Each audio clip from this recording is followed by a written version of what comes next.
Salut à vous. Salut tout le monde. Bienvenue dans ce 4e débrief. On est au Festival international des jeux de Cannes. Et comme vous pouvez le voir, on a la file d'attente pour rentrer derrière nous. Donc c'est un petit peu compliqué. Il y a des histoires de jauge, de passe sanitaire. Ouais, c'est le samedi, c'est la journée avec beaucoup d'affluence. Hein. Effectivement, c'est la journée des familles, sachant que vendredi, les gens n'étaient pas en vacances, les scolaires n'étaient pas en vacances. Donc c'est vrai qu'on a eu un peu moins de monde. Alors Cyril, tu vas nous parler de quelque chose que tu as vu hier, dont tu vas nous parler. Alors en fait, il y a une exposition sur de la WEJ, l'Union des éditeurs de jeux, sur l'impact écologique du jeu de société, de la fabrication jusqu'à la boutique, les solutions. Alors ils avaient déjà fait fait un livre blanc. Et on en avait parlé d'ailleurs dans un édito sur le site. Donc là, en fait, c'est une exposition en plusieurs planches. Voilà. Bah écoute, merci. Donc effectivement, voilà, j'allais mentionner ce livre blanc. La WEJ a des commissions et il y a une commission écologie donc qui s'occupe de tout ça. Thomas, tu vas nous dire à quoi tu as joué. Et la question, ma question, c'est à quoi as-tu joué? Alors j'ai joué à pas mal de choses. Donc là, je vais vous parler de 3 jeux. Alors le premier, c'est un jeu solo qui s'appelle Marie et l'usine Foudroyée. Je suis un peu vague sur certains noms des jeux. Jean-Michel à peu près titre de jeu. Jean-Michel à peu près en ce moment. Donc c'est un jeu solo, c'est un jeu de casse-tête. Donc on a un petit robot qu'on va devoir déplacer sur un plateau et il y aura donc une ligne d'arrivée avec des niveaux. Et en fait c'est un jeu de programmation. Donc à chaque tour, on va rajouter une commande dans notre ligne de programmation. Donc avancer, tourner, avancer de 2 cases. Et il faudra donc petit à petit se rapprocher de l'objectif et arriver au bout. Alors c'est assez intéressant parce que c'est une mécanique qui est de programmation un petit peu persistante. C'est-à-dire que quand on a mis une carte, on va la garder jusqu'à la fin du défi. Donc en fait, une tuile de commande. Une tuile de commande, oui, pardon. Donc à partir du moment où on a commencé à programmer quelque chose, il va falloir le continuer tout du long. Donc petit à petit, on va apprendre. Ça m'a paru assez malin. Moi, j'ai bien aimé l'idée. Ça m'a paru aussi assez difficile en fait parce que il y a vraiment un enchaînement de possibilités où il faut vraiment qu'à la fin on arrive au bon endroit. Donc je pense qu'il y a une difficulté assez relevée, mais tant mieux. Je veux dire, c'est quand même un jeu de casse-tête. Il faut pas que ce soit facile. Il faut qu'on apprenne un peu. Donc voilà, si vous aimez ce genre de choses, à mon avis, vous pouvez vous faire plaisir. Et surtout, il y a des mécanismes et une complexité grandissante parce qu'au début, on a juste une ligne d'arrivée, puis après, il y a des portes, il y a des engrenages qu'il faut pousser. Donc il y a plus de choses qui vont se débloquer au cours de la partie. Ouais, non, mais puis il y a pas mal de choses malins avec de la temporisation. Des fois, comme on est obligé de rajouter une tuile, faut parfois dire, je rajoute la tuile qui change rien. À ce moment-là, c'est ça qui est important. Donc c'est sympa. Si vous êtes, alors c'est un jeu solo encore, hein, donc faut être adepte de ce genre de choses, mais allez voir. J'ai même envie de dire qu'on peut jouer à deux, côte à côte, à se donner des conseils. Hein. Ouais, on peut probablement le jouer à deux, ouais, tout à fait. Et tu as joué à un autre jeu. Oui, alors Detect Team. Alors Detect Team, c'est un jeu pour enfants à partir de 8 ans, je crois, la première boîte. Non, 7 ans la première boîte. Donc il y a 3 boîtes différentes. Ça va être un jeu d'enquête où il va y avoir un système un peu au Q-système pour ceux qui voient ces jeux d'enquête là, où on va avoir sur la première enquête, il y a un œuf qui est apparu dans le nid d'un oiseau. Il faut retrouver quel est cet œuf en plus et d'où vient cet œuf. Et donc en fait, on va avoir des cartes, on va prendre 2 cartes parmi celles qui sont disponibles et on va regarder celles qui nous paraissent pertinentes et qu'il va falloir mettre face visible ou celles que on va les garder pour nous, c'est des informations qu'on aura mais qu'on partage pas avec les autres joueurs. Alors ça reste coopératif, hein. Il faut que tous ensemble on puisse réussir à résoudre le système, mais il y a globalement des informations que tout le monde doit voir parce que il y a des déductions à faire et il faut que tout le monde puisse les avoir pour comprendre où on en va, et d'autres qui sont un peu plus anecdotiques et qu'il va falloir mettre de côté. Alors moi ça m'a fait très très envie, clairement. Alors j'ai fait la partie de démo. Alors c'est un jeu pour enfants donc c'est toujours dur de juger, mais moi ça m'a fait vraiment très très envie. Je me dis tiens mince, mon fils est trop petit, il a 5 ans et demi, à mon avis il faut vraiment attendre 7 ans parce qu'il y a un peu de texte, il y a un peu de réflexion. Ouais, c'est très malin, il y a plein de choses qui se passent dans l'histoire. Ça m'a hypé. J'ai vraiment. Est-ce que ce qui t'a hypé, c'est le fait qu'il y ait des indices visuels et des indices textes? Ouais, tout à fait. Tout à fait. Quelle habile façon de de faire remarquer que je peux mettre le point là-dessus. C'est vrai. Il y a à la fois effectivement des indices textuels et des choses sur la façon dont les dessins sont faits qui permettent de faire les déductions. On construit un petit panorama, petit à petit. Non, mais c'est un bon jeu de déduction pour les enfants. C'était bien quoi. Plutôt double convaincu pour Marie et l'usine foudroyée et Détective. Exactement. Ok. Et j'en ai un troisième. Ah. J'en ai un troisième, un peu moins convaincu sur celui-là. Donc c'était Disc Cover qui est chez Blue Orange. Ouais. Donc Disc Cover, c'est un jeu où on va tout simplement prendre une playlist, on va lancer une musique et on aura 4 couvertures potentielles de disques. Il faudra tous qu'on vote pour la couverture qui pour nous est la plus adaptée à la musique qu'on est en train d'écouter. Plus on va être nombreux à voter dessus, plus on va marquer de points et c'est coopératif. Plus on marque de points, plus on a gagné. Alors, je suis passé devant votre partie incidemment et waouh, c'était beau. Ouais. Alors c'est le premier truc qu'on peut dire sur le jeu, c'est qu'effectivement il y a un vrai effet waouh. Le travail sur les covers qui sont toutes inventées. Alors j'ai pas une culture musicale assez forte pour me rendre compte si c'est inspiré de covers célèbres, mais en tout cas c'est chouette. Vraiment le boulot d'illustration est assez dingue. Après l'autre le petit problème qu'il va y avoir sur le jeu, c'est on est un peu sur un Dixit auditif quelque part, pas vraiment, mais quelque part. Et j'ai pas vraiment senti d'enjeu. Je me suis pas senti content d'avoir trouvé en même temps que les autres. On a eu un gros débat sur est-ce que ce devrait pas être un jeu compétitif finalement. Je crois que Blue Orange a eu le débat aussi. Je sais pas trop. Alors je sais que toi t'es passé à côté, t'avais envie de jouer. J'avais envie de jouer, ouais. Voilà, donc c'est pour contrebalancer un petit peu mon avis Ouais, mais à côté de ça. J'ai pas joué. Voilà, mais Fred qui a joué, lui, l'idée lui a pas mal plu. Alors, c'est Fred, donc il aurait préféré que ce soit compétitif, mais globalement, la méca lui a plu. Donc, allez voir quand même rien que pour saluer le travail d'illustration, ça vaut le coup d'aller voir ce jeu-là, quoi. Bah Voilà. écoute, merci Thomas pour ces avis. Alors, je vais me tourner donc vers Cyril et je crois que Cyril, tu as joué à des gros Eurogames. J'ai joué à un Eurogame, mais j'ai joué à un jeu un peu plus léger. Je vais commencer par le plus léger. Alors j'ai joué à Toucan Do It. C'est un jeu de parcours. Et en gros, on va déplacer nos pions sur un chemin de tuiles. Et en gros, quand on arrive sur une tuile, quand on part d'une tuile, pardon, et qu'on est le dernier sur cette tuile, on récupère la tuile. Sauf qu'il y a des tuiles avec des points positifs et des tuiles avec des points négatifs. Alors, il y a des petits twists pour pouvoir refiler les points négatifs, pour voler les points positifs. Voilà. Ça ressemble un peu, c'est le duo Kramer et Kessling, et ça ressemble un peu à Ghost of the Moor. Et c'est un peu mieux édité parce qu'en fait c'est beaucoup c'est beaucoup plus lisible, pardon. Mais après on n'a pas eu le coup de cœur, on va dire. Qu'est-ce qui t'a pas donné le coup de cœur? Est-ce que ça manquait de folie? Est-ce que il y avait pas assez de plaisir dans la partie? C'était un peu répétitif. Et alors, il y a quand même une chose qu'il faut intégrer, c'est que normalement on a 3 pions, et comme c'était une démo, on avait que 2 pions.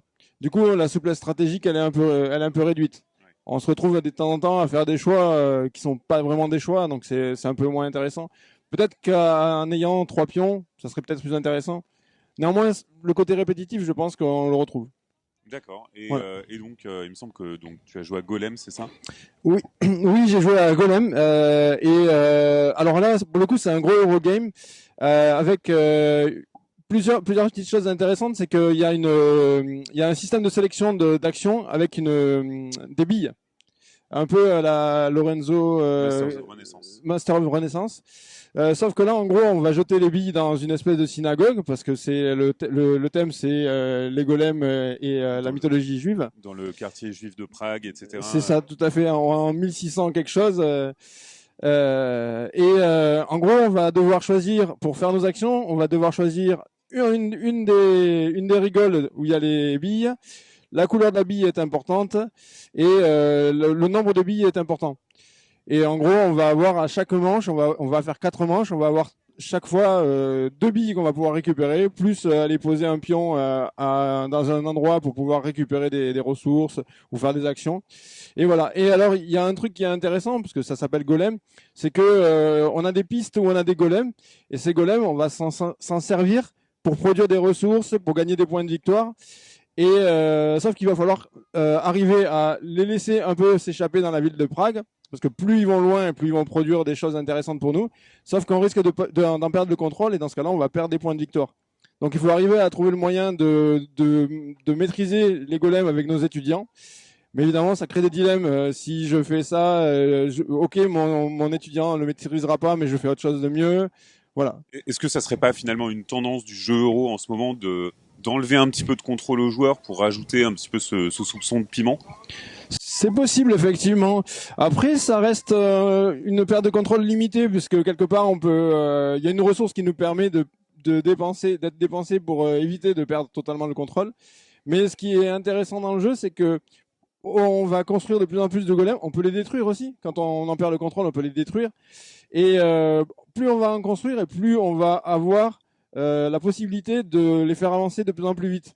Alors, on peut réduire leur avancée, mais c'est un peu dommage parce qu'on va perdre aussi les gains qu'il pourrait y avoir, quoi.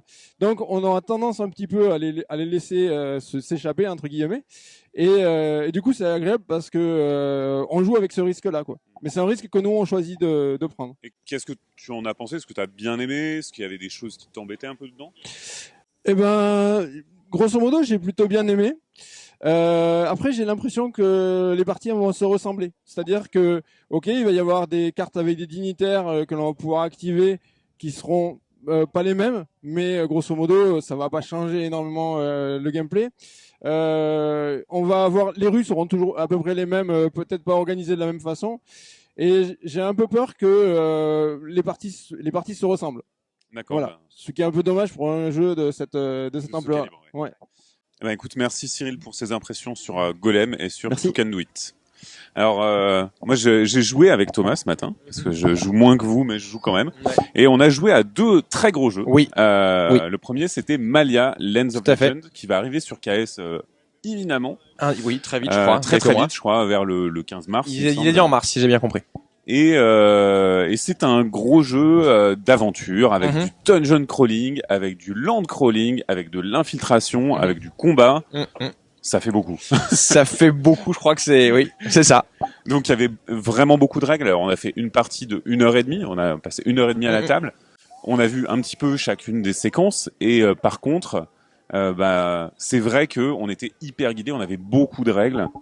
Moi j'ai un petit peu peur de l'abord, de la première partie. Il faut vraiment que quelqu'un maîtrise entièrement le corpus de règles pour que ça soit fluide, voire plusieurs personnes. Ouais, c'est vrai que je pense que c'est difficile qu'on ait un avis après salon parce qu'effectivement c'est très bien, on voit les 3 aspects du jeu, mais du coup comme il y a beaucoup de choses à apprendre, c'est difficile encore de mesurer l'impact des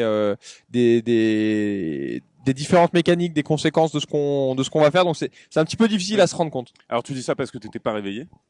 Probablement, ça a dû jouer. Moi non plus.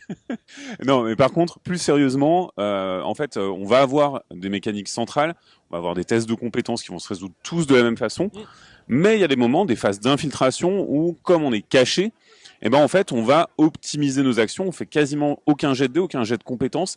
Et en fait, moi, j'ai trouvé que ça crée une certaine dynamique de se dire, en fait, là, on est clairement dans la phase où on tue les ennemis en un coup, on essaye de se faufiler, faut pas se faire voir. Il y a un petit système de patrouille. Alors, c'est pas sans heurts cognitifs parce que ça va un petit peu aux antipodes de ce qu'on connaît. Mais je me suis plus senti dans V Commando que dans Gloomhaven. Et tout d'un coup, l'alarme sonne et paf, Gloomhaven. Ouais. Ou Zombicide. Alors, ouais, plus zombicide que Gloomhaven, justement. Autant j'ai vraiment aimé cette partie d'infiltration. Ouais. Mais il y a une petite frustration, c'est qu'on était presque sorti, on y était arrivé, puis mince, en fait, il y a un garde qui a fait le mauvais déplacement qu'on n'avait pas vraiment anticipé. Boum, ça sonne l'alarme. Et alors qu'on était tous à la sortie, en fait, faut tous faire demi-tour pour aller se battre. Le combat m'a pas paru très intéressant finalement parce qu'on lance des dés et puis voilà. En fait, c'est facile de voir le bon coup à faire effectivement dans le combat. Après, c'était la première mission, c'était la mission de démo, donc il y a plein de choses qui étaient sûrement un petit peu épurées.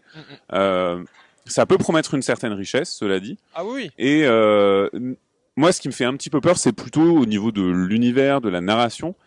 Mais ça, c'est mes craintes à moi, et je les ai toujours sur ce genre de jeu, que l'aventure soit un peu en deçà. Alors, ce que nous disait l'animateur, c'est qu'il y aurait un scénario d'introduction qui apprendrait vraiment tous les mécanismes, qui serait jouable en une session de jeu, une grosse session de jeu, et qu'après il y aurait une campagne en 6 scénarios à peu près longs et qu'on pourrait refaire, mais que ça serait pas une campagne au long cours comme Gloomhaven et qu'on progresserait plus vite. Donc on mettrait pas 40 Ouais, 40 parce qu'on parties à faire. effectivement, on a un gros système de progression quand même. Donc, comme dans tous ces jeux, hein, il y a les objets qu'on va trouver, il y a les compétences qu'on va débloquer, on va améliorer nos statistiques, on a un sac à dos. Enfin, il y a beaucoup de choses en fait. Je pense que c'est très simulationniste. Voilà, très simulationniste. Vraiment, on sent que il y a le temps qui va jouer, il y a des événements aléatoires qui sont générés. Enfin voilà, c'est très dense. Mais en même temps, ça a ce potentiel immersif et il y a plein de bonnes idées. Ben, par exemple, tu disais quand on a tiré nos armes, parce que nos armes elles sont glissées sous notre plateau et puis on les tire vraiment pour donc on sort l'épée pour et le bouclier pour combattre. Ouais. C'est agréable, c'est pensé, il y a le jeu est bien pensé en fait. C'est ça. On voit que c'est bien pensé, que ça a maturé longtemps, qu'il y a eu un long travail de réflexion. Bon, et finalement, est-ce que tu as bien aimé ou pas? Je suis pas sûr, il faudrait que j'en fasse. J'ai apprécié ma partie, mais en même temps, je me dis, est-ce que j'ai vraiment envie d'y aller? Et là, je sais pas. Je me pose vraiment la question. Okay. Second jeu, c'est un jeu de Chris Bollinger qu'on a fait. Ouais. Alors ça s'appelle Rise and Fall. Alors c'était un proto, ça serait pour le milieu de l'année. Pour KS aussi, il y aura une version boutique bien plus tard. Et donc, Rise and Fall, c'est un jeu dans lequel on a un monde qu'on va coloniser. Et dans ce monde, bah, en fait, on va placer nos pions. Mais avant, on va créer le monde tous ensemble en tant que joueurs. Et ça, j'ai trouvé ça magique. Ça, c'est un début de partie que j'ai adoré aussi. Ouais. Un début de partie, au lieu de sortir ton plateau et de dire ah bah moi je commence là. Là-bas, tu places ton eau, tu agences les océans, et puis après, chacun va placer ses plaines, les montagnes, et on crée ensemble un monde, et on crée les obstacles nous-mêmes. Il y a vraiment ce côté où c'est un peu magique, hein, clairement. Tu te dis ah bah ok, là ça va se passer comme ça, on va avoir cette configuration de partie. Alors on a fait qu'un début de partie, on n'a pas fait toute la partie parce que c'était un peu long. Mais franchement, je me dis, mais j'ai trop envie d'en refaire une avec que une grosse mer d'un côté. Ouais, tout à fait. Non, mais c'est sûr. Non, mais rien que le début donne envie d'y jouer. Ouais. Bon, le jeu lui-même, par contre. Et le jeu lui-même, alors, le principe, c'est tout simplement que on a des cartes en main qui représentent des unités. On a 6 unités différentes. On en a une réserve. Et à chaque tour, simultanément, on programme une carte, on la révèle, on la joue et on l'active dans l'ordre. Et on va activer toutes les unités représentées par cette carte. Et les unités, elles ont 3-4 actions possibles chacune. Ça fait peur. Au début, ça fait peur. Mais en fait, c'est super simple. Parce que nos nomades, ils vont se balader, ils vont aller récupérer des ressources, on peut les transformer en ville. Et en fait, les unités, elles vont se connecter les unes aux autres en se transformant les unes les autres. Donc les nomades établissent des villes ou des temples. On va avoir des marchands qui vont bénéficier des villes. Les nomades vont pouvoir également prendre la mer, prendre des bateaux. Il y a plein de petites actions. Tout ça pour faire du contrôle de territoire, pour magnifier certaines choses, notamment par exemple les temples qui vont permettre de générer beaucoup d'argent, de convertir même les unités ennemies. Et en fait, très vite, on se retrouve dans une situation inconfortable, où les coups des autres nous embêtent beaucoup. N'est-ce pas? L'interaction est forte. Ouais, oui, tout à fait, parce que la place est pas très grande finalement. Au début, on croit que c'est vaste et en fait, on se tape assez vite dans les plumes parce qu'on veut récupérer le contrôle d'un territoire, ou alors on dit je vais empêcher les gens de passer, je vais les empêcher de bénéficier de ça, et en fait, ça devient très très méchant très vite. Ouais, c'est tout à fait, c'est-à-dire que on a vraiment beaucoup de possibilités au début, mais rapidement ces possibilités elles se réduisent, et autant on sait pas où partir finalement, la partie nous donne une direction assez vite. Moi, c'est un jeu, j'ai bien aimé y jouer, je suis un peu frustré qu'on n'ait pas fini la partie. Grave. Qu'est-ce que t'en as pensé toi de ce côté-là? J'ai vraiment aimé jouer. Je suis hyper frustré qu'on n'ait pas fini la partie, même si j'aurais perdu. Ouais, moi, c'est parce que j'ai gagné, que j'aurais gagné, que j'ai dit ça. J'ai vraiment beaucoup aimé. Je dirais que pour l'instant, sur les 2 jeux que j'ai fait aujourd'hui, c'est celui que j'ai préféré. Ouais, moi et aussi. j'ai vraiment vachement aimé. Limite, je pourrais m'asseoir et en refaire une avec plaisir. Si j'avais pas plein de choses à faire, j'irais à fond à 100%. Et ça promet d'être beau. En Tout plus. à fait. Voilà pour ce 4e débrief. Merci à vous de nous avoir suivis. N'hésitez pas à liker, partager, commenter. On répond, on essaye de répondre. Et excusez-nous si on fait des petites erreurs sur les titres des jeux, n'est-ce pas Thomas? Parce qu'on est un peu fatigué parfois. Merci et à bientôt sur À bientôt sur Ludolox.fr. Ludolox. Ciao.